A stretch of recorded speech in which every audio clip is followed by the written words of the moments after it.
Yen Sid calls them the Unversed.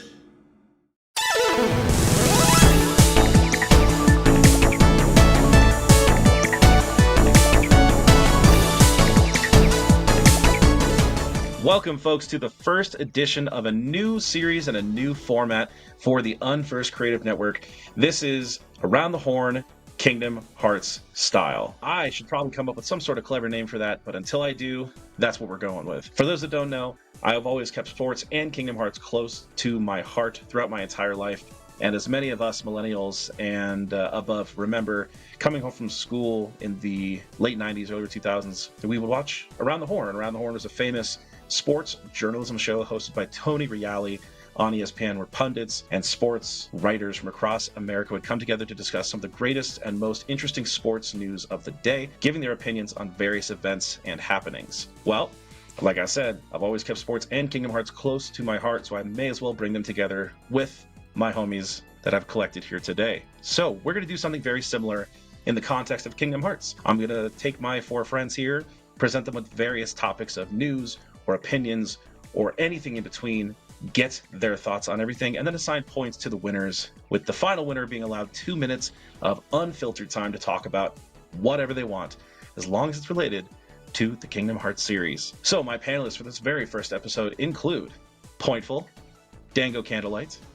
LOWRAKS, and BJ Burnsy. All of them are, of course, members of the Unversed Creative Network, and we're very happy to have them all here, and I appreciate them for taking the time to talk to me today. But first, as always, this video, like every other one on our channel, is brought to you by the Unversed Creative Network. What exactly is the Unversed Creative Network? Well, I'm glad you asked. We're a community of friends who share a passion for the Kingdom Hearts series. We play, we create, we share, and above all, we love. If you happen to do any of those things, feel free to join us. Hit us up on any of our socials that I will put up on screen or in the description of this video below. Become a part of the Unversed Creative Network by liking, subscribing, following, and everything that you do on typical social media accounts. That always helps our channel to grow and get more people involved with what we're trying to build here. As always, we're really happy to have you guys joining us today. And let's see how this episode does in our first time doing it. If y'all like it, let us know in the comments below. We'd like to continue doing this format if it's something that you guys find interesting. But enough of the preamble. Let's get into the nitty-gritty. So, for my panelists here is our first news topic of the day. Haley Joel Osment recently posted a picture of himself in the recording studio. It's been the talk of the Kingdom Hearts world recently. Back to work, the title listed on that picture. Let's start with LOWRAKS, and then we'll go Dango, Point, and BJ. But starting with my mans, what do you think? Is this Kingdom Hearts 4 related? Guaranteed? Is this Haley Joel Osment getting back in the booth? What do you got on this? I've been scarred enough by Kingdom Hearts to never make a guarantee. But considering, do you guys remember we had that guy Zach Acts? He said that he had worked on and already recorded content for Kingdom Hearts 4 sometime in May, if I'm not mistaken. I'm going to say there's a good chance it has to do with Kingdom Hearts 4. I'm confident it is. I'm not certain. Okay. Beautiful. So there's a good chance. And then just give me a quick little sort of summarization. If it is Kingdom Hearts 4, does that mean that it's closer to being done, or does this mean that we're still kind of in the early stages of development? I'd say we're probably about midway through the development. They've clearly shown a greater desire to want to do globalization almost immediately, so that it's only a few days apart. I think Kingdom Hearts 3 was like, a week after they got it in Japan. Usually it's one of the later parts of development as well. But I wouldn't be surprised. They always like to tinker. We've had Final Mixes, Final Mix Pluses. There's different versions. I wouldn't be surprised if they're tinkering as they go. Got you. Okay. So potentially, Dango, we could maybe be getting Kingdom Hearts 4. Where do you fall on the spectrum of this being definitely part of that, or nah, we're still a ways away? Yeah, I am. As far as Haley Joel Osment is concerned, I am more on the side of close to definite. I would say Haley Joel Osment, he is a huge Kingdom Hearts fan. He knows that that's largely the people who are drawn to his online presence are Kingdom Hearts fans. So, and it lines up with the idea that Kingdom Hearts 4 at this point is likely far into development. So, yes, I do think, I wouldn't say 100% definite, but I would say very close to yes, this is Kingdom Hearts 4 related. Okay. So maybe not necessarily 100% on the path to development, but it's definitely Kingdom Hearts 4 related and at least going in that direction. Pointful, Are you in agreement with your two compatriots so far? I do agree. So I didn't see when this got posted because I'm not super present on social media at all. But when I saw that you had posted this in there for us to talk about, I went to look at his Wikipedia. And he hasn't, like, he's done projects recently, but nothing where he is a recurring character. Nothing where he would be back in the studio to be doing a character for something that he's already been in. He's a one-off character in TV shows. He plays a random thing in some kind of movie or something, but he hasn't been doing anything reoccurring where he's going to be back in the studio. Saying back in the studio makes me think that this is Kingdom Hearts.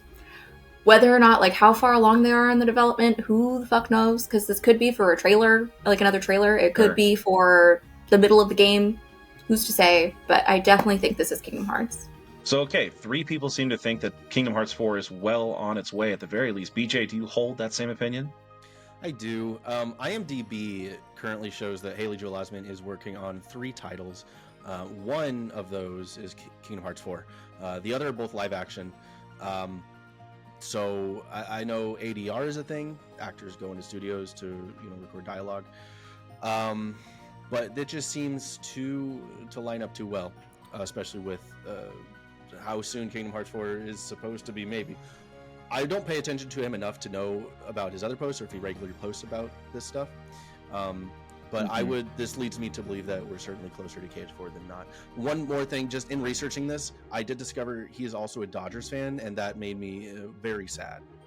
One thing I'm learning pretty quick is also how much research our panelists did to prepare for this first episode, and that's pretty awesome. Like I said, after every question, I'm going to give a point to one of our contestants. The real ESPN show was a lot more liberal with their point giving. For us, we'll do it a little bit more structured, at least as we begin. And so I'm going to go ahead and give that point to BJ. You brought in baseball. That's always going to get a point from me. I'll give that first round to BJ. Attaboy. Okay, let's get to our second topic of the day. During a recent State of Play, some fans were not exactly pleased when Octopath Traveler was revealed, and the reason being that when it was flashed on screen, it said that there was a beloved Square Enix property getting another installment. A lot of fans thought that was going to be Kingdom Hearts. It wasn't. Some reacted poorly. Some vitriol. It's the internet, you know what I mean? It's you can imagine what was said. So, Dango, has Square Enix waited too long for Kingdom Hearts and are now kind of shooting themselves in the foot with all the anticipation, or are fans just plain impatient? Okay, listen, there's always going to be fans who are overly vocal about their frustration.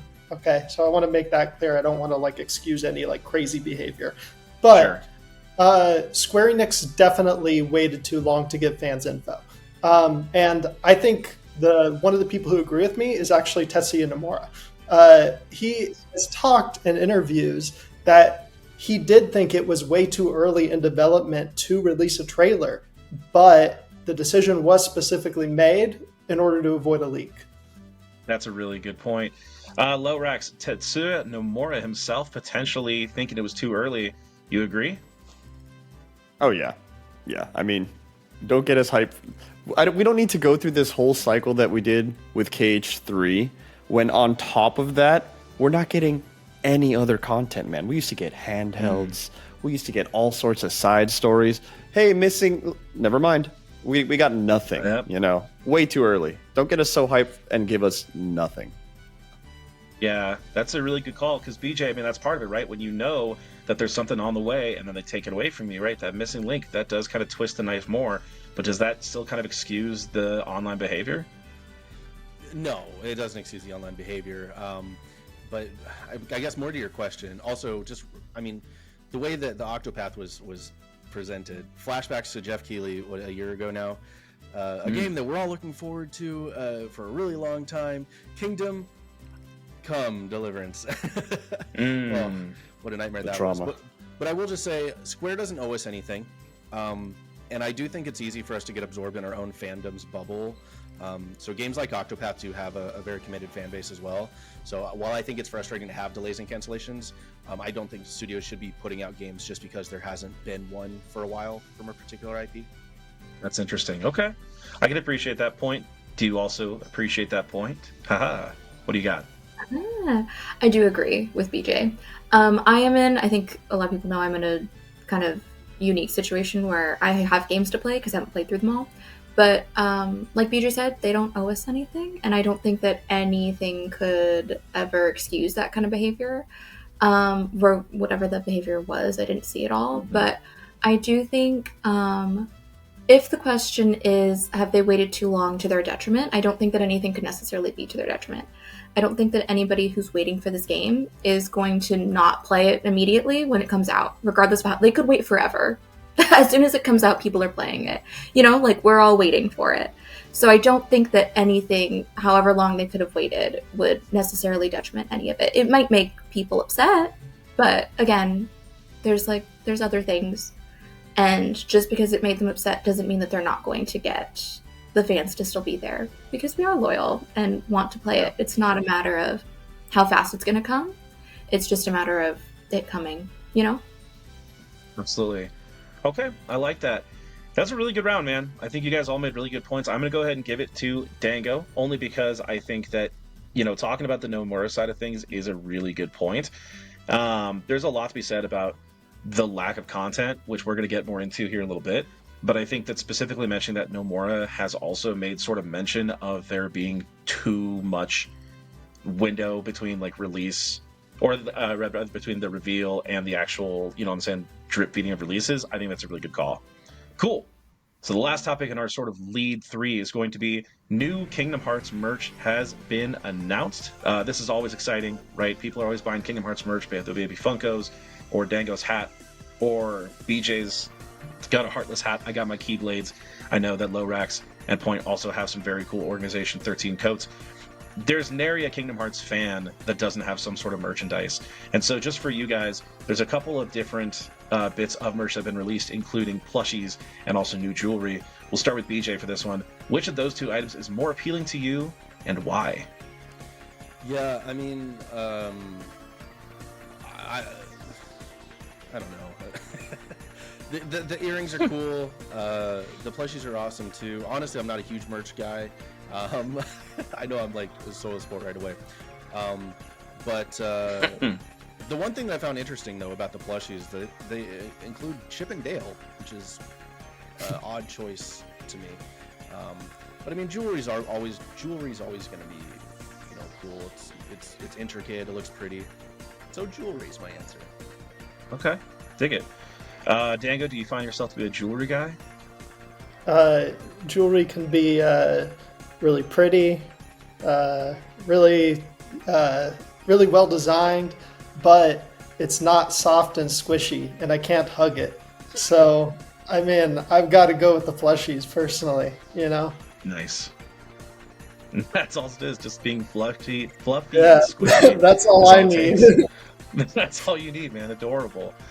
Point, where are you at on the spectrum between the plushies and the jewelry? That's honestly all that matters. I'm a major jewelry person. I love to have jewelry. When I was looking at the jewelry, it's a little too over-designed. I think that there's a lot of things in Kingdom Hearts that are over-designed. It feels even more than that. I think that the jewelry is maybe going to be harder for people to incorporate into their own personal style. But the plushies, everyone who doesn't love a plushie, if you don't love a plushie, you have no spirit in your body, okay? Also, they're so precious. Who doesn't love to have their own favorite character that they're holding? Mickey has a little coat. Like, I think it's just a little more well-rounded. It's a little easier to fit into everybody's likes and interests, whereas not everybody even has their ears pierced, you know? Sure. I think that the plushies are the way to go, and I want that Chibisaurus so badly, or the Roxas. I love it. They are pretty cute, aren't they? Cute.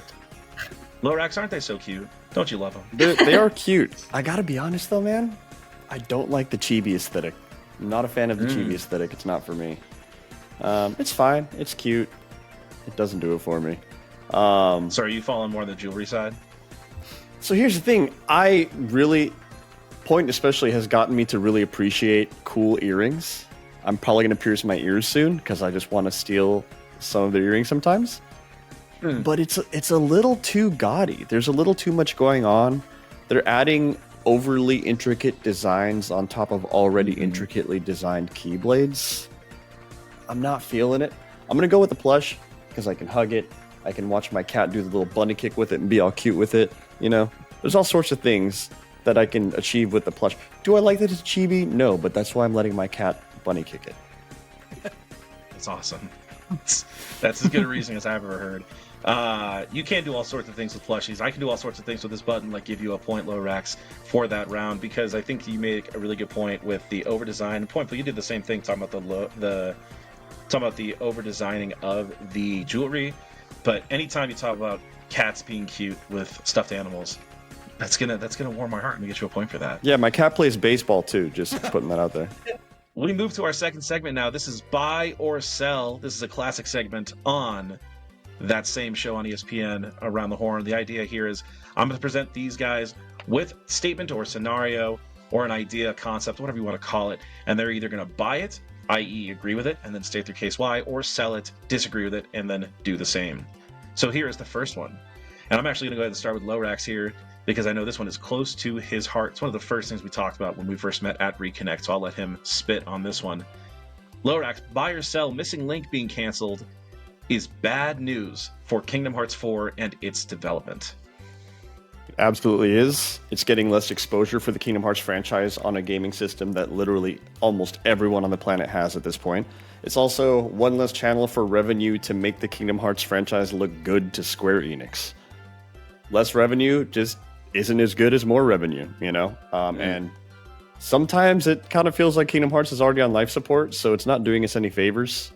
And I also think that more people can get introduced to the franchise that way, especially since Nomura has said that Kingdom Hearts 4 is supposed to be a sort of reboot where you don't need to know everything that went on. Give people a reason to get interested in the franchise and not go, oh, there's a 4 behind it. It's too late for me. You know what I mean? Absolutely. So you're buying this then? Yeah. Okay. I had big plans for Missing Link, so I'm buying it. I know you did. That's why I knew I had to start with you for this one, because this is a big part of our first conversations, man.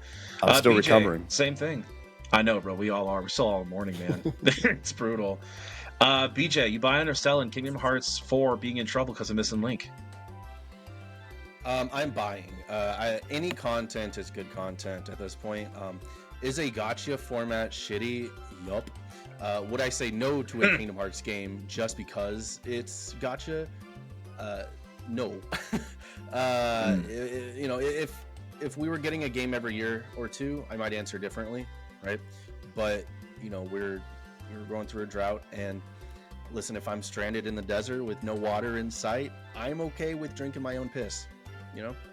That's a hell of a way to end that segment for you, brother. I like that. Okay. Point. May I say something real quick?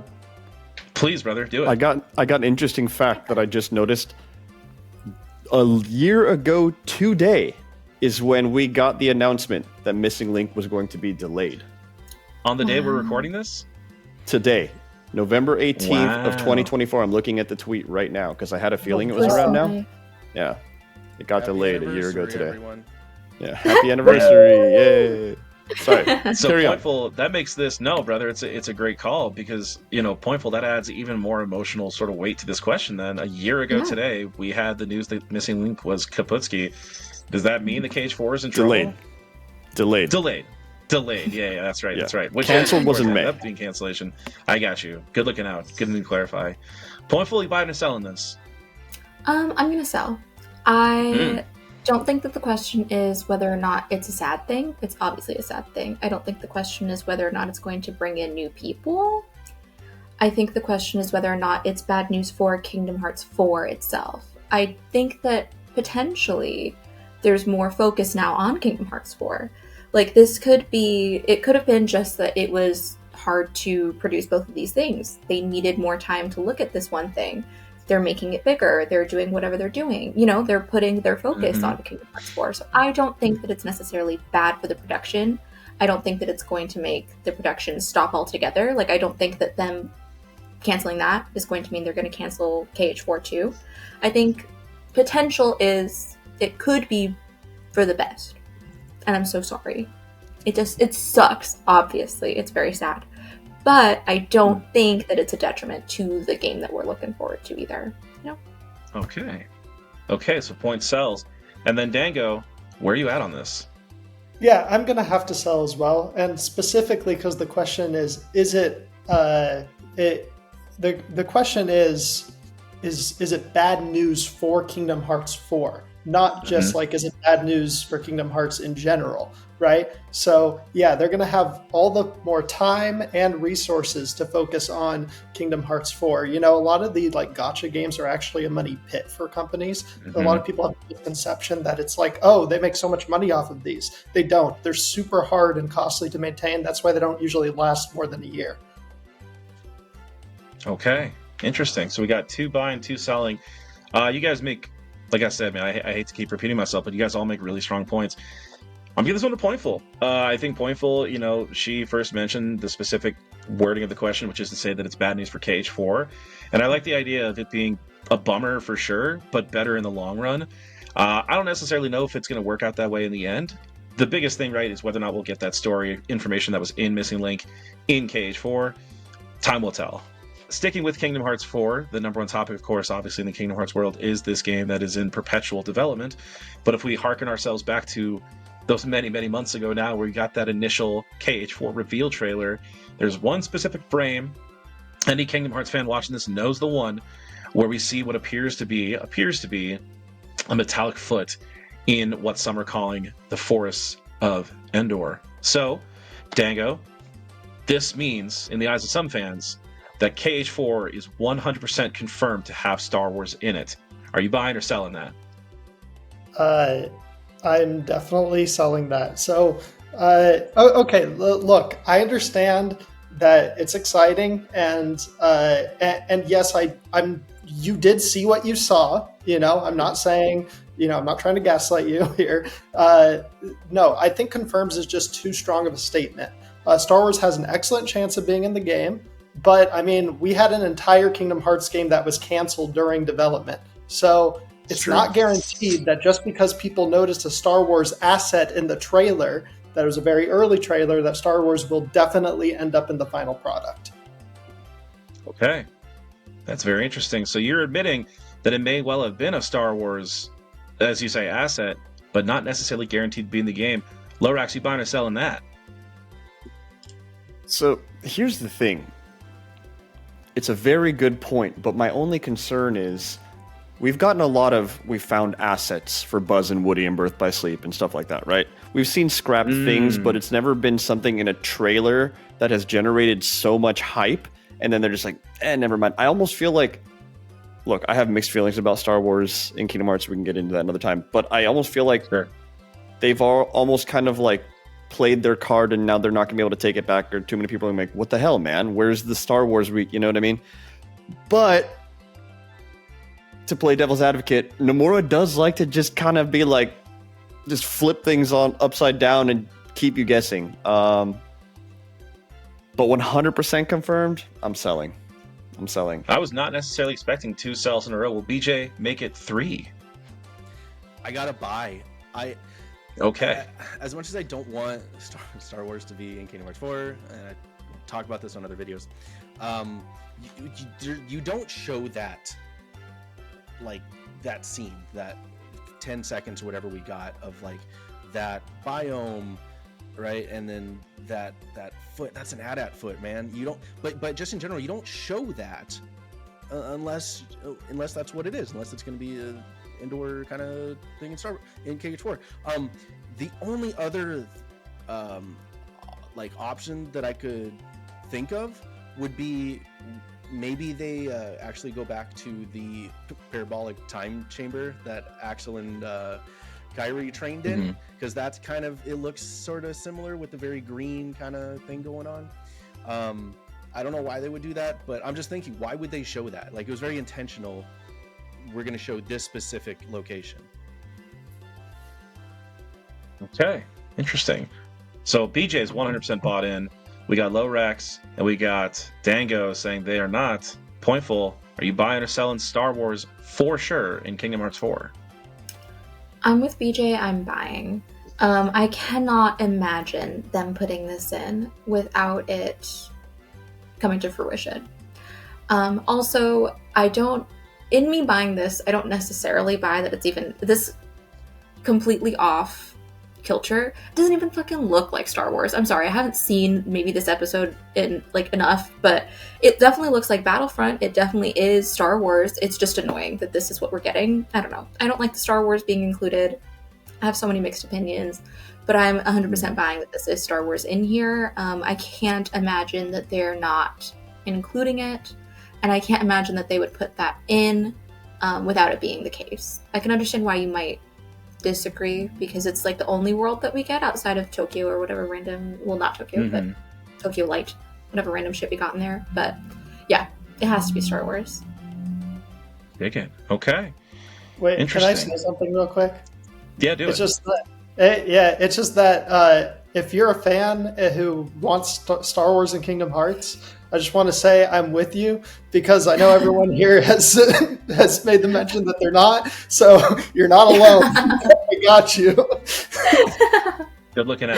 Oh, Good looking out. that's for Bert. Bert was so sad when we wants Star Wars and Kingdom Hearts, by the way. Oh, I'm going to go ahead and give the point to LOWRAKS on this one. I think you're right. Great mention, right? The idea that, yes, the trailer says it's in there right now, but that could change. Just like you mentioned, we've got all these different previous games that make mentions of these worlds that don't end up actually in the game. I think that's a good thing to make mention of, because these things are so malleable and absolutely can change. Last one for buy or sell. We'll go ahead and start with Mobile Boy BJ for this one. Super Smash Brothers is a huge deal, and it's been a minute since we got a new Super Smash Brothers game. But with the Switch 2 officially hitting shelves, there's all this talk of a new Smash game coming out here at some point in the next year or so, or maybe even sooner, right? Depending on how Nintendo wants to play things. Sora was the last character announced for the most recent Smash game, a huge deal to community of Kingdom Hearts fans and really gamers overall. BJ, is Sora, after that kind of crazy reception, guaranteed to be in the next Super Smash Brothers game? Are you buying that, or are you selling it? You know, I might lose points for this, but I reject the foundation of the question. Oh. I don't think there will be another Super Smash Brothers game. Oh. I think Daddy Sakurai will retire at the top of his game. He's going to take everything he's done with him. I think we peaked at the Sora reveal, and you can't touch that. There's no way. We've reached the ceiling, right?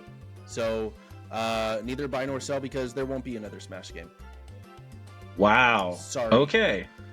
Neither sorry. buy nor sell. Well, I mean, okay. Well, yeah. Wow. Yeah, I can't really argue with that. But Pointful, maybe you can argue with that. You buy or sell in Sora and Smash? Yeah, I will buy it if there is indeed one. I didn't even consider the idea that there's not another one. I feel like with a new console, I can't imagine that they wouldn't do that, but I'm also not a Smash player or fan, so who knows. But I can't imagine that they would take him out. I think that it's good branding. I think it's good advertisement for the coming game. I think if we are looking at stuff like that, looking at advertising, looking at keeping it relevant or whatever, sure, it's good for people to know who Sora is, and it's fun to have him in there, and I can't imagine why they would take him out. I don't think that Disney cares that much that they would take him out either, so I think they would rather him be in there. They're also selling, when I looked at this question, they are selling pins and stuff still in Disneyland. They just came out with pins semi-recently. They want him to still be in the cultural zeitgeist. I don't think they have any reason to take him out. Excellent. Okay. But you know what, LOWRAKS? They have taken characters out of Smash before. Will Sora be safe from that kind of cut? So I actually looked into all the times that they've removed characters, and nice. It's usually been because they're redundant. Look, I like playing as Mewtwo, but he's a clone. You know, I like playing as certain other characters, Roy, Marth, all that, right? Roy and Marth are the same character, let's be honest. They've gotten rid of characters either because they're clones or because it's on handheld hardware where their animations and all that just would be a little too demanding. Considering that the Switch 2 is really the only console that Nintendo is running, I would be surprised. They did remove Snake, which is the other one, and that was due to most likely licensing issues.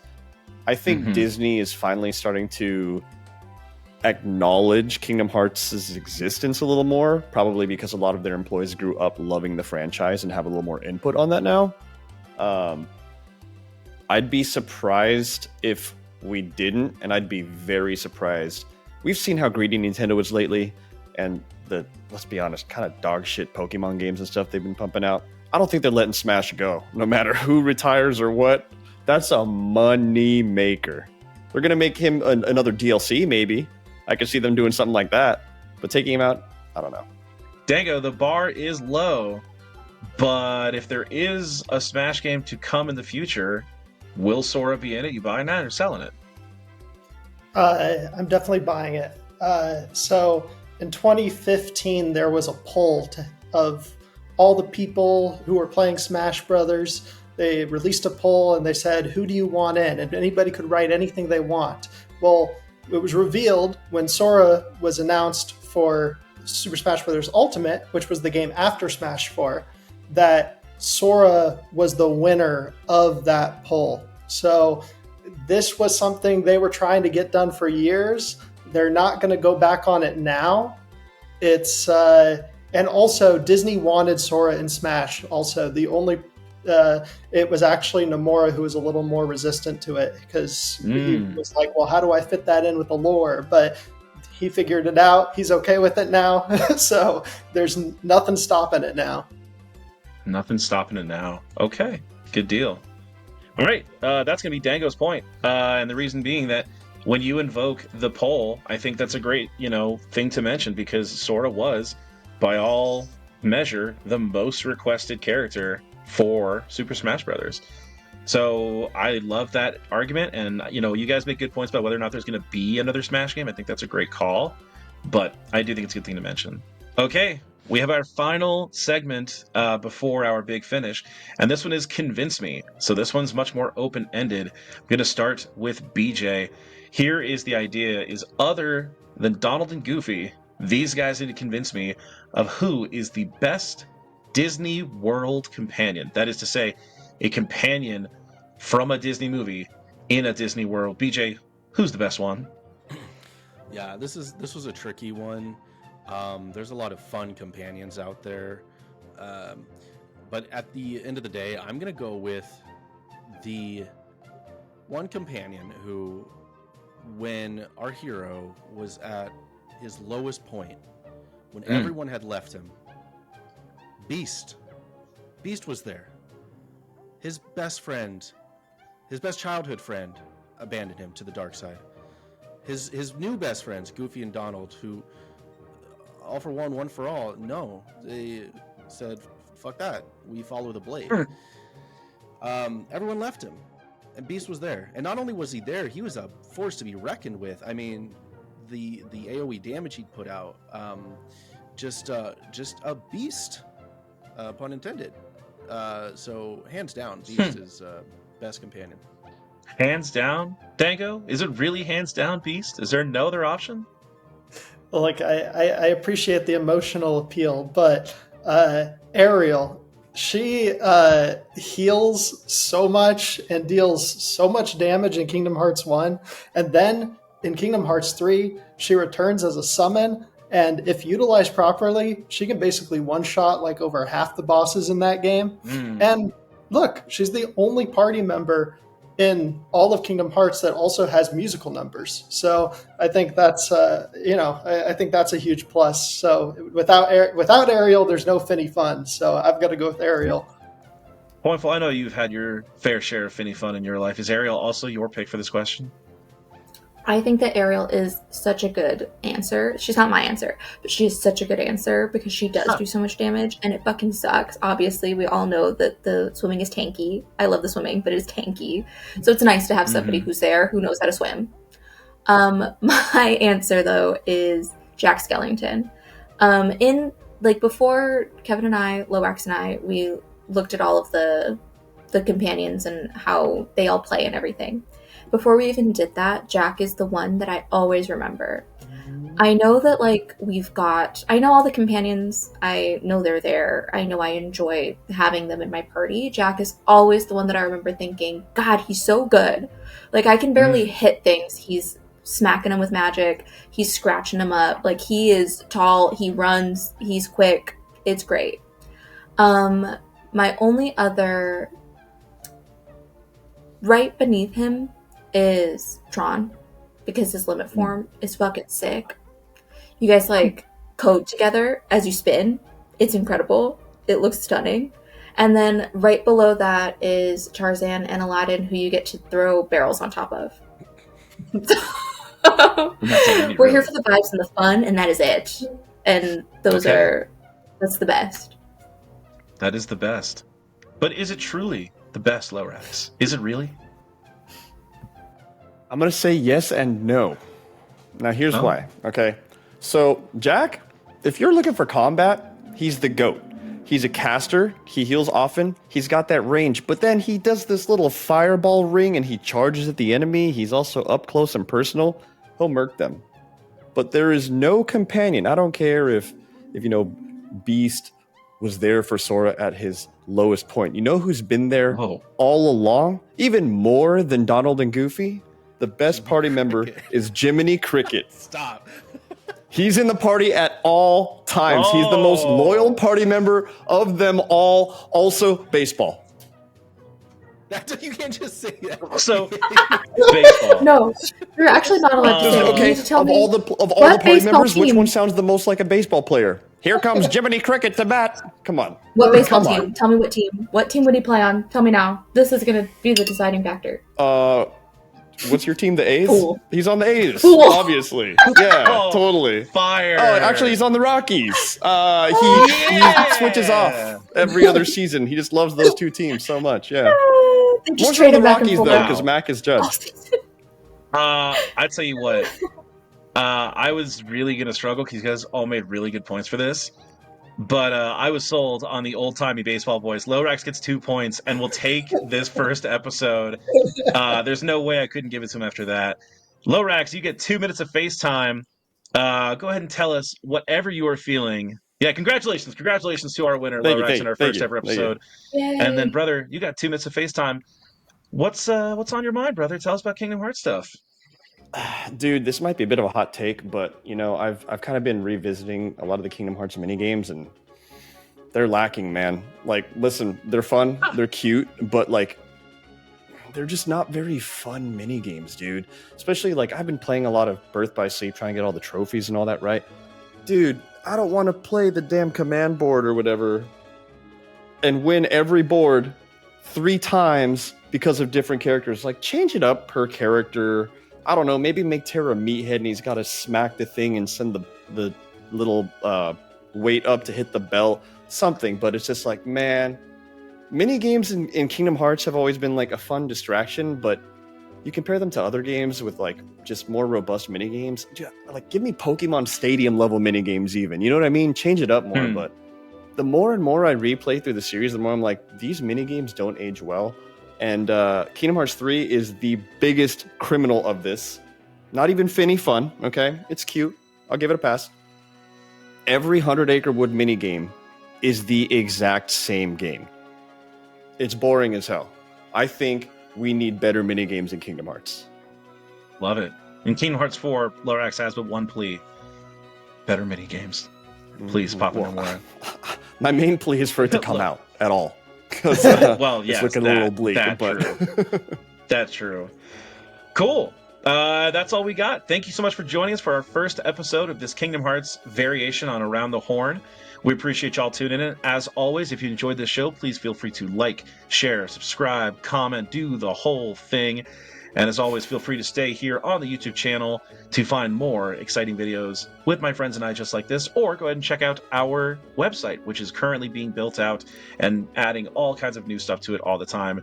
Links to all of those in the description below, as well as the socials of all of our contestants here today. Thanks again for joining us. We'll see you in the next one. Bye. Thanks so much for watching.